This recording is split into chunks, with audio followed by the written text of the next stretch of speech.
ప్రేక్షకులందరూ నమస్కారం. ప్రస్తుతం మనతో పాటు ప్రముఖ ఆధ్యాత్మికవేత్త, వేదిక్ ఆస్ట్రాలజర్ గోనుకొంట్ల సురేష్ బాబు గారు ఉన్నారు. గురుగారితో మాట్లాడిద్దాం. నమస్తే గురుగారు. మణికంఠ గారు నమస్కారం అండి. గురుగారు, మే నెలలో వృషభ రాశి వారి పరిస్థితి ఎలా ఉండబోతుంది? మేజర్గా 5 గ్రహ మార్పులు మనకు జరగబోతున్నాయి ఈ నెలలో. సో ఓవరాల్గా వీళ్ళు ఎలా ఉంటుంది, ఎలాంటి జాగ్రత్తలు తీసుకోవాలి వృషభ రాశి వాళ్ళు? సో వృషభ రాశి మనము చూసుకుంటే ఈ మంత్ కొంచెం ఛాలెంజింగ్గా ఉంటుందండి, మే మంత్. సో ముందు ఫస్ట్ ఇందులో ఉన్న నక్షత్రాలు, గ్రహస్థితి చూసుకొని, గోచారం చూసుకొని, నాకు ఒక ఈరోజు మార్నింగే ఫోన్ కాలు అమెరికా నుంచి, వాళ్ళది వృషభ రాశి. అది చెప్పుకుందాం, ఎందుకంటే చాలామందికి ఆ రియల్ టైం కేస్ అనాలిసిస్ వాళ్ళకి చాలా యూజ్ అవుతుంది. ఇందులో మనం చూసుకుంటే వృషభ రాశి వాళ్ళకి కృతికా నక్షత్రం 2, 3, 4 పాదాలు, రోహిణి 1, 2, 3, 4 పాదాలు, మృగశిర 1, 2 పాదాలంతా మనకి వృషభంలో ఉంటాయి.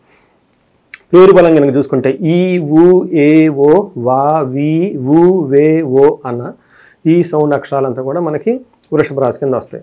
ఇందులో గ్రహస్థితి కనుక చూసుకుంటే ఇందులో సూర్యుని సంచారం వృషభంలోనే అందులోనే ఉందండి. ఇది కొంచెం ఇబ్బంది కలిగించే స్థితి. బుధుని సంచారం మేషంలోను, శుక్రుని యొక్క సంచారం మేనలోను, కుజుడు కర్కాటక రాశిలో ఉన్నారండి. మన గ్రహస్థితి చూసుకుంటే 3వ ఇంట్లో కుజుడు, 12వ ఇంట్లో బుధుడు, 11th హౌస్లో శుక్రుడు ఉన్నాడు. కానీ వీళ్ళకి కొంచెం ఈ మంత్ గ్రహాలు ఉన్న పొజిషన్ బాగున్నా కానీ విపరీత కొన్ని కారణాల వల్ల, జ్యోతిష శాస్త్రంలో గ్రహాల యొక్క పొజిషన్ వల్ల వీళ్ళకి ఈ మంత్ చాలా ఛాలెంజింగ్గా ఉండబోతుంది. ఆల్రెడీ మనకి ఏప్రిల్ 15th నుంచి ఛాలెంజెస్ ఆల్రెడీ స్టార్ట్ అయిపోయినాయి. ఇది ఇంకొక 1 month కంటిన్యూ అవుతుందండి ఛాలెంజింగ్ పీరియడ్. ఆల్మోస్ట్ ఒక 2 months 40 days కొంచెం ఛాలెంజింగ్గా ఉంటుంది. అది ముందు థియరిటికల్గా మనకి మహర్షులు అసలు గ్రంథాల్లో శాస్త్రాలు ఏం చెప్పారు, దాని రియల్ టైంలో నాకు ఒక మార్నింగ్ ఫోన్ కాల్ కూడా చూద్దాం. ఇందులో సూక్ష్మంగా కనుక చూస్తే వీళ్ళకి స్థాననాశనం అంటే చేంజ్ ఆఫ్ ప్లేస్, ఉన్న ప్లేస్లో కంఫర్టబుల్గా ఉంటుంది జాబ్ పరంగా. తర్వాత రావాల్సిన ధనం లేకుండా ఆగిపోతుంది. తర్వాత వీళ్ళకి ఈ మాసం అంతా ఇన్సెక్యూరిటీగా ఫీల్ అవుతారు. అంతకుముందు ఎవరైనా ఇన్సెక్యూరిటీగా ఉన్నా, లేదంటే బాగా హ్యాపీ లగ్జరీగా ఉన్నా, ఇక ముందు చాలా భయంగా టెన్షన్గా ఉంటుంది. దీంతోపాటు అవమానాలు చేసేవాళ్ళు కూడా ఎక్కువగా ఉంటారు వీళ్ళు. కానీ అది సూక్ష్మంగా లైట్గా జరుగుతుంది అవమానం చేసేవాళ్ళు. ఈ యొక్క స్థితిని బట్టి ఇది మనకు సూక్ష్మంగా ఉంది. మనకి ప్లానెట్ సూర్యుడు వీళ్ళకి మిక్స్డ్ రిజల్ట్ ఇస్తున్నాడు. కుజుడు మాత్రం సూర్యుడు అసలు మంచి రిజల్ట్ ఇవ్వట్లేదు, కుజుడు వీళ్ళకి మిక్స్డ్ రిజల్ట్ ఇస్తున్నాడు. తర్వాత శుక్రుడు కూడా మిక్స్డ్ రిజల్ట్ ఇస్తున్నాడు అనమాట. అయితే వీళ్ళకి మెయిన్ బాగా ఇబ్బంది పడాల్సింది ఎవరంటే అండి సూర్యుడు యొక్క ప్రభావం ఈ రాశి వాళ్ళకి. మిగతా యొక్క గ్రహాలు కూడాను అంత అనుకూలంగా లేకపోతే కొంచెం ఛాలెంజింగ్గా ఉంటుంది అనమాట. ఫస్ట్ మనం దీనికి ముందు కరెక్ట్గా ఈరోజు మార్నింగ్ డేట్ ఎంత అండి, ఏప్రిల్ 25th. మనం ఆల్రెడీ రాశి ఫలాలు ప్రిపేర్ చేస్తూ ఉన్నాం. మార్నింగ్ నాకు ఒక కాల్ వచ్చింది, ఎందుకంటే నాది కొన్ని ఛానళ్ళు ఆల్రెడీ ఇవి వెళ్ళిపోయి చూస్తున్నారు. అమెరికా నుంచి ఒక లేడీ కాల్ చేసి నేను మార్నింగ్ నిద్రలేసేటప్పటికే మెసేజ్ ఉంది, దే వాంట్ టు కనెక్టెడ్ మీద వాట్సాప్లో మెసేజ్ పెట్టారు. వెంటనే రిప్లై ఇచ్చాను. వాళ్ళు నాకు లైన్లోకి వచ్చి కనెక్ట్ అయ్యారు. మాట్లాడని విషయం ఏంటంటే వాళ్ళు రీసెంట్గా జాబ్ వచ్చింది, కానీ ఆ వచ్చిన జాబ్లో వీళ్ళకి ఒక పర్టికులర్ ప్రాజెక్ట్కి అసైన్ చేసి మళ్ళీ క్యాన్సిల్ చేశారు వీళ్ళని. అప్పుడు ఏంటంటే జాబ్ ఉందని ఒక ఆనందం, కానీ ప్రాజెక్ట్లో ఎత్తిపోతే ఎప్పుడు బయటకు పంపిస్తారో తెలియదు అనమాట. ఎందుకంటే ప్రాజెక్ట్ అనేది చాలా ఇంపార్టెంట్ ఐటీలో. వీళ్ళకి ఆ ప్రాజెక్ట్లో ఉన్నంత వరకు సేఫ్. ఎప్పుడైతే ప్రాజెక్ట్ అయిపోయి మళ్ళీ కొత్త ప్రాజెక్ట్ రాలేదో ఇన్సెక్యూటివ్ బెంచ్ అంటారు, అక్కడ నుంచి బయటకు పెడుతూ ఉంటారు అనమాట. వీళ్ళకి పాపం ఒక పక్క జాబ్ వచ్చింది కానీ ప్రాజెక్ట్ లేదు. దీంతో ఏమైందంటే చాలా ఇన్సెక్యూరిటీగా ఫీల్ అయిపోయారు. దీనికి ఏమంటారంటే రెండోది అసలు మనం ఏంటిది సిరీస్ ఆఫ్ ఇలానే జరుగుతున్నాయి, చాలా కష్టపడుతున్నాను రాలేదు అని ఒక పొజిషన్లో ఉన్నారు, ఇబ్బందిగా ఉన్నారు. దాంతోపాటు ఎప్పుడైతే ఈ జాబ్ సరిగా లేదో మళ్ళీ శాలరీ ఉండదు, ధనానికి ఇబ్బంది పడిపోతూ ఉంటారు. టోటల్గా అసలు మనం ఇప్పుడున్న పరిస్థితుల ప్రకారం నా ఫ్యూచర్ ఏంటి, మనం అసలు నేను యూఎస్లో ఉంటానా, ఇండియాకి వెళ్ళిపోతానా, అయోమయంలో ఉన్నారు. చాలా ఒకటి నెగిటివ్గా ట్రిగ్గర్ అయితే చాలా ట్రిగ్గర్ అయిపోతాయి నెగిటివ్గా. ఇది టైపు సిచ్యువేషన్ అసలు ఏంది, ఒక దారి దొరుకుతుందా అని చెప్పేసి నాకు కన్సల్ట్ అయ్యారు. అది ఎందుకు చెప్తున్నానంటే వీళ్ళకి లాస్ట్ మంత్ నా రాశి ఫలాలు ఈ వృషభ రాశి వాళ్ళు చూసుకొని చాలా క్లియర్గా చెప్పాను. ఈ మంత్ కూడా మళ్ళీ మనం కంటిన్యూ చేస్తే వాళ్ళకి ఇంకా క్లారిటీ అర్థమవుతుంది. ఆ వచ్చిన ఫోన్ కాల్కి అందరూ నాకు ఫోన్లు చేయరు కదండి, కొంతమంది చేస్తుంటారు. బట్ వాళ్ళకి సిమిలర్గా ఇలాంటి సిచ్యువేషన్లో ఖచ్చితంగా ఫేస్ చేస్తూ ఉంటారు. ఏం చెప్తూ ఉంటారంటే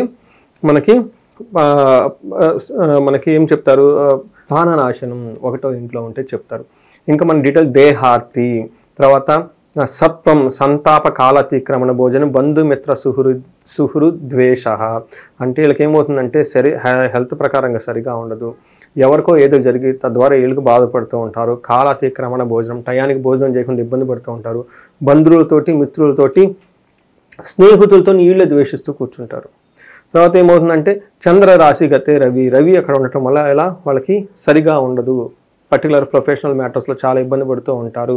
ఇప్పుడు ఆల్రెడీ మేమంతా చాలామంది ఫేస్ చేస్తూ ఉంటారు ఇది మోరార్లెస్ ఇలాంటి టైప్ ఆఫ్ సిచ్యువేషన్. అండ్ దీంతో పాటు వీళ్ళకి 7th హౌస్లో దృష్టి ఉండటం వల్ల ట్రావెలింగ్ చేస్తే ఆ ట్రావెల్ అంత అనుకూలంగా ఉండదు. కొంచెం అనారోగ్యానికి గురే అవకాశం కూడా ఎక్కువగా ఉంటుంది. అయితే 3వ ఇంట్లో రవి ఉండటం వల్ల ఇది అగైన్ చాలా స్ట్రెంగ్త్ని ఇస్తుంది వాళ్ళకి. ఒక పక్క సూర్యుడు ఇబ్బంది పెడుతున్నా, కుజుడు స్ట్రెంగ్త్ని ఇస్తున్నారు. ఇందాక చెప్పిన దాంట్లో చూసుకుంటే జాబ్ అయితే ఉంది, అది కుజుని వల్ల. జాబ్లో సరిగ్గా రిజల్ట్ లేదు, అది సూర్యుడి వల్ల. ఎలా ఉంటుంది అంటే జాబ్ ఉండి ఉన్నట్టు పోయినట్టు కొన్నిసార్లు మనకు అనిపిస్తుంది ఈ జాబ్ వదిలేసి వెళ్ళిపోదామా అంత సిచ్యువేషన్ దాకా వస్తుంది అనమాట. కానీ కొన్నిసార్లు మళ్ళీ జాబ్ ఆల్టర్నేటివ్ లేదని కంటిన్యూ అవుతూ ఉంటాం. ఈ టైప్ సిచ్యువేషన్స్ ఎక్కువగా ఉంటుంది వాళ్ళకి.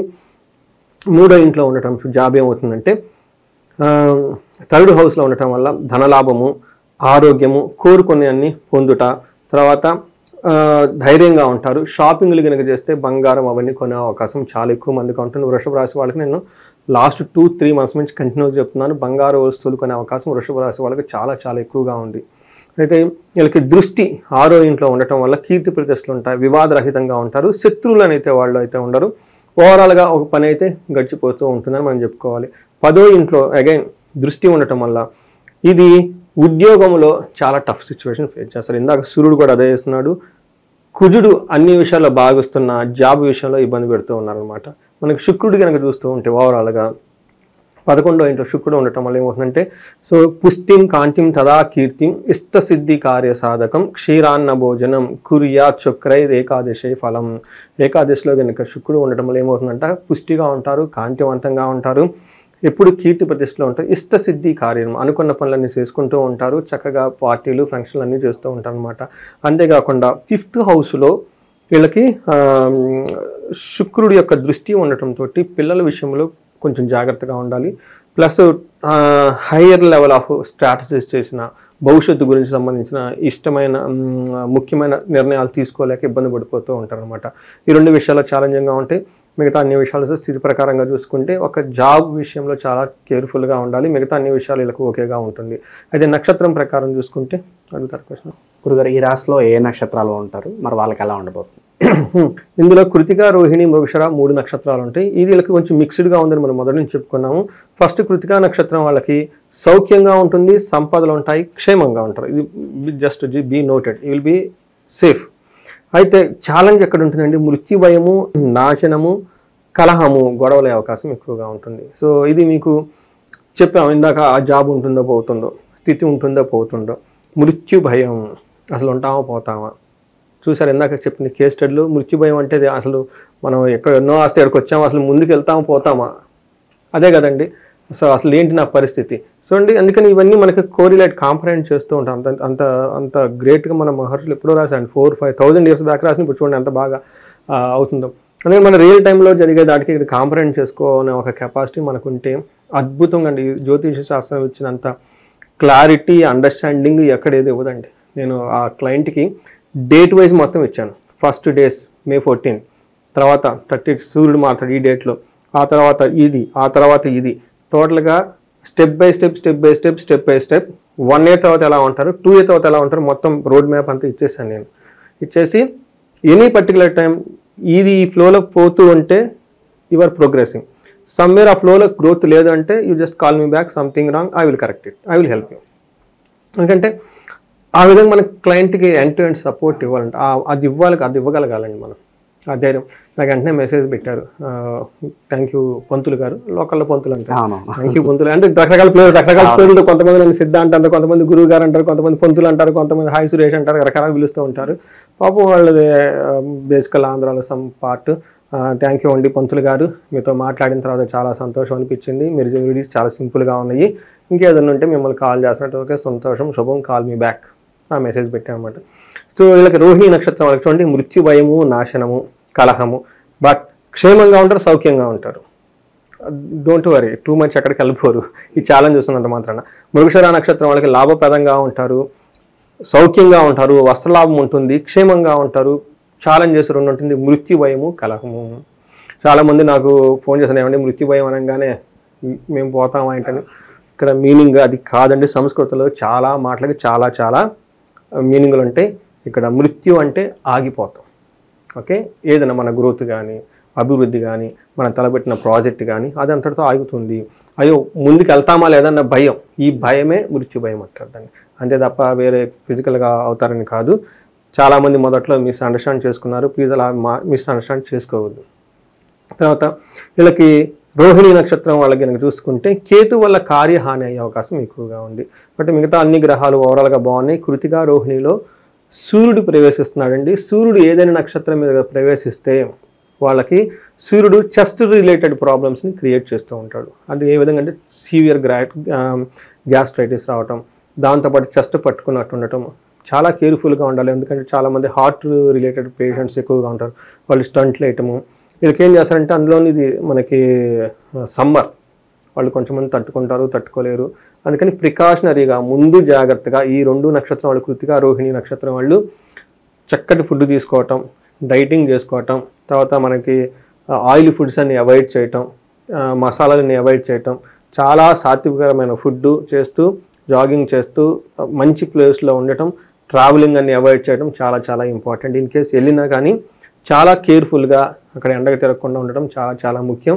కృతికా రోహిణి నక్షత్రం వాళ్ళు ఏ నక్షత్రం మీదైతే సూర్యుడు సంచారం చేస్తున్నాడో వాళ్ళకి చాలా ప్రాబ్లమ్స్ హెల్త్ క్రియేట్ చేస్తూ ఉంటాడు. అన్ఎక్స్పెక్టెడ్ ప్రాబ్లం జరుగుతాయి. అందుకని కేర్ఫుల్గా ఉండాలి. ఇక ప్రజెంట్ ఉన్న గ్రహస్థితి బట్టి ఎలాంటి రెమెడీస్ చేసుకోవాలి గురుగారు వీళ్ళకి? ఫస్ట్ అండ్ ఫార్మోస్ట్ అండి, ఆదిత్య హృదయ స్తోత్రం చదువుకోవాలి.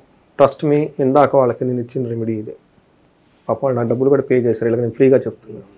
సో ఆదిత్య హృదయ స్తోత్రం ఎప్పుడైతే సూర్యుడు అనుకూలంగా మనకు లేరో, మన రాశిలో ఉన్న దానికి అంటే ముందు రాసున్న పక్క రాసున్న 40 days, అందుకని నేను మండలం అంటారు, గుర్తు పెట్టుకున్నారు. ఆ మండల దీక్ష అంటారు 40 రోజులు. ఎందుకంటే సూర్యుడు ప్రవేశించిన వెంటనే రాసి మాటానికి 30 days పడుతుంది. దాని ముందు దాని తర్వాత ఒక 5 రోజులను 41 days మనకి ఒక మండల దీక్ష ఎందుకు పెడతారంటే ఈ మండలంలో చాలా ప్లానెట్ చేంజ్గా ఉంటుంది కాబట్టి ఒక 41 days or 45 or 60 days Aditya Hridaya స్తోత్రాన్ని మీనింగ్ తెలుసుకొని మీనింగ్తో పాటు కంపాషనేట్గా దాన్ని చదవటం నేర్చుకోవాలండి. ఆ ప్రాబ్లమ్స్, ఈ అనవసరమైన మృత్యు భయము, జాబ్ రిలేటెడ్ స్ట్రెస్, ఇట్లన్నీ నుంచి బయటకు వెళ్ళిపోతూ ఉంటారు. ఇంతేకాకుండా వీళ్ళకి హనుమాన్ కార్యసిద్ధి మంత్రం అని ఉంటుంది. ఎందుకంటే ఈ టైంలో వీళ్ళకి పనులు ఆగుతూ ఉంటాయి కాబట్టి ఈ మంత్రాన్ని వీళ్ళు డైలీ ఒక 11 times, ఒక 41 times దాంతోపాటు ఇది కూడా చదవాలి. చదువుతూ ఉంటే ఇది simple and easiest and very powerful remedy వాళ్ళు కనుక కరెక్ట్గా చేయగలిగితే. ఇవి కాకుండా వాళ్ళ సమస్య తీవ్రత చాలా ఎక్కువగా ఉంది, అప్పుడు మన్యు పాశుపత అభిషేకం చేసుకోవాలి. వీటితో పాటు సుందరాకాండ పారాయణం చేయించుకోవటం. ఇవన్నీ అంటే పెళ్లికి సంబంధించిన విషయాల్లో పెళ్లి కాకుండా కానీ రుక్మిణి పారాయణం చేయించుకోవటం. కలహం, గొడవలు ఇస్తూ ఉంటాయి కాబట్టి ఈ గొడవ సర్దు అడగడానికి ఇది భార్యాభర్తల మధ్య అయితే అన్యోన్య దాంపత్య పాశుపత అభిషేకం అని ఉంటుంది, అది చేయించుకోవాలి. అదే మామూలుగా వేరే బయట శత్రువులు వాళ్ళు వీళ్ళు ఉంటే కనుక నేను ఏం చెప్తానంటేనండి, చండీ హోమం ఇంట్లో చేయించుకోమని చెప్తానండి. ఇంట్లో నెగిటివ్ వైబ్స్ ఏమైనా ఉంటే బయటకు వెళ్ళిపోతూ ఉంటాయి. ఇంకా మిగతా అన్ని విషయాల్లో బాగుంది కాబట్టి వాళ్ళకి ఎవరికైనా ధనానికి ఇబ్బంది పడిపోతూ ఉంటే నేను ఎక్కువగా వాళ్ళకి కుబేర పాశుపతము, సంపుటీకరణ శ్రీ సూక్తంతో చేసిన మహాలక్ష్మి విశేష హోమం చేయించుకోమని చెప్తాను. ఎవరికైనా హయ్యర్ ప్రమోషన్స్ కావాలి బిజినెస్లో కానీ ఇలాంటి వాళ్ళ వ్యాపారంలో కానీ వాళ్ళు అనుకున్న ఒక మంచి స్టేజ్కి వెళ్ళాలనుకున్నప్పుడు నేను రాజశ్యామల హోమం కూడా ఒక 2 days 3 days చక్కగా చేయించుకోమని చెప్తానండి. సో ఇది ఎవరికైతే ఫైనాన్షియల్గా కొంచెం వెల్ ఎస్టాబ్లిష్ అయి ఉన్నారో ఈ హోమాలన్నీ చేయించుకుంటే వాళ్ళకి కింద ఉన్న ఎంప్లాయీస్కి అందరూ చాలా బాగుంటుంది. నాకు క్లయింట్ ఫోన్ చేశారు, వాళ్ళ దగ్గర 500 ఎంప్లాయీస్ ఉన్నారంటండి. సో వాళ్ళకి చిన్న చిన్న రెమెడీస్ కాదండి, పెద్దవి చేయించాలి. ఎందుకంటే వాళ్ళ సంస్థ బాగుండాలి, అందులో వాళ్ళు బాగుండాలి. ఎంతో పెద్ద హైయర్ లెవెల్ డీలింగ్ జరుగుతూ ఉంటాయి. వాళ్ళకి మేము రాజశ్యామలా చేయించుకోండి అని చెప్తాం. రాజశ్యామలతో పాటు ఇంకా వేరే అంటే వాళ్ళకి ఉన్న సిచ్యువేషన్ బట్టి చేయించుకోమని చెప్తూ ఉంటాం. ఇలాంటివి చేయించుకుంటూ ఉంటే, ఎందుకంటే వాళ్ళ గురించి కాకుండా వాళ్ళ సంస్థ గురించి చేస్తూ ఉంటారు. సంస్థ బాగుంటే ఇల్లు బాగుంటే సంస్థ బాగుంటారు. మన ఇండియాలో ఉన్న ట్రెడిషనల్ లింక్ ఏంటంటే బిజినెస్ని కూడా మన ఓన్ సన్ లాగా చూస్తూ ఉంటామండి. ఫారినర్స్ వేరే వాళ్ళు ఏమంటారు, ఇన్వెస్ట్ అంటే టేక్ ఇట్ ఓవర్, వాళ్ళది డిఫరెంట్ వేలో ఉంటుంది. బిజినెస్ స్టార్ట్ ఇచ్చేసాం అన్నట్టు ఉంటుంది. బట్ మన ఇండియన్ సినారియోలో ఆ కల్చర్ రాదు కూడా. అలా వచ్చినా కానీ అవన్నీ ఫెయిల్ అయ్యి మనకేంటంటే బిజినెస్తో పాటు మన బిడ్డ అనుకొని పెంచుకుంటూ ఉంటాం అనమాట. అంత ఎమోషన్స్ ఉంటాయి. అందుకని మన ప్రతి బిజినెస్లో కాలు పెట్టిన వెంటనే ఫస్ట్ దేవుడి బొమ్మలే పెట్టుకుంటాం కదండి. బిజినెస్ చేసుకుని చాలా ఆధ్యాత్మికంగా ఉంటారు. ఎందుకంటే వాళ్ళ ఆధ్యాత్మిక శక్తి నుంచి అది నడుపుతూ ఉంటారు. ఇలాంటి వాటికి ఇంట్లో హోమాలు చేసుకున్న వాళ్ళ ఫ్యాక్టరీలో కానీ ఎక్కడ కానీ హోమాలు అవన్నీ చేయించుకుంటే పాజిటివ్ ఎనర్జీ వచ్చి వర్కర్స్కి వీళ్ళకి మంచి సేవది కుదురుతుంది. తర్వాత లాట్ ఆఫ్ కోఆర్డినేషన్ కావాలి, కోఆర్డినేషన్ ఇంప్రూవ్ అవుతుంది. ఇది చేయించుకుంటే చాలా బాగుంటుంది రాజశ్యామలో. ఓకే, ఓవరాల్గా మే నెలలో వృషభ రాశి వాళ్ళందరికీ కూడా ఏ విధంగా ఉంటుంది, ఎలాంటి రెమెడీస్ చేసుకోవాలి, మీ మాటల్లో చాలా బాగా వివరించారు గురుగారు. ధన్యవాదాలు. నమస్కారం అండి.